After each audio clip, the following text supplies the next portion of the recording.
კოლუმბიის შეიარაღებული ძალების მეთაურის განცხადებით, სამხედრო სატრანსპორტო თვითმფრინავი, რომლის ბორტზე 128 ადამიანი იმყოფებოდა, პუერტო-ლეგისამოში აფრენიდან მალევე ჩამოვარდა, რის შედეგადაც 66 ადამიანი დაიღუპა, ათეულობით კი დაშავდა. კოლუმბიის არმიის მიერ გავრცელებულ ვიდეო კადრებში ჩანს, რომ დაშავებული ჯარისკაცები სამკურნალოდ ბოგოტაში სამხედრო სამედიცინო ბატალიონში გადაიყვანეს.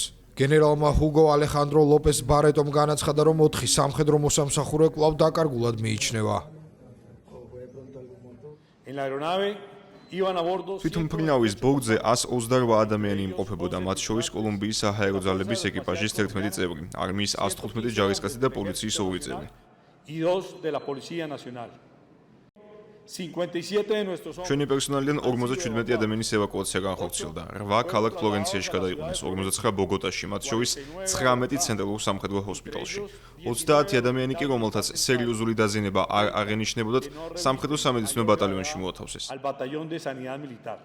სამწუხაროდ ამ ტრაგიკული შემთხვევის შედეგად ჩვენი სამხედრო პერსონალის 66 წევრი დაიღუპა. ამჟამად მიმდინარეობს მათი იდენტიფიკაციის პროცესი.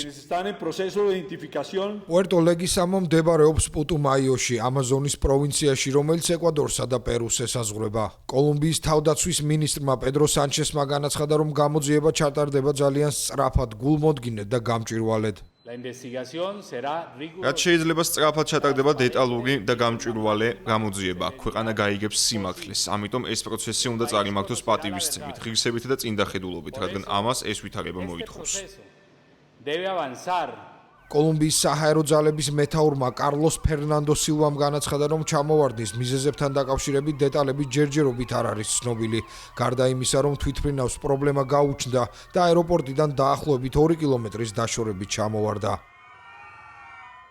მინდა საზოგადოებას ვაცნობო, რომ სამწუხაროდ პუტუმაიოს შტატის ქალაქ პუერტო-ლეგისამოში 9 საათსა და 50 წუთზე ავიაკატასტროფა მოხდა. ეს იყო კოლუმბიის საჰაერო ძალების ჰერკულეს C-130 ტიპის თვითმფრინავი, რეგისტრაციის ნომრით 1016.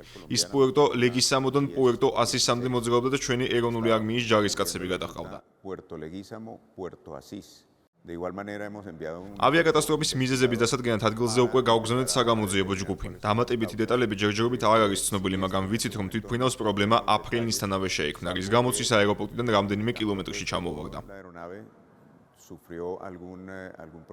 ბოლო ინფორმაციით, ბორტზე 128 ადამიანი იმყოფებოდა, მათ შორის 115 სამხედრო მოსამსახურე, ეკიპაჟის 11 და პოლიციის 2 წევრი.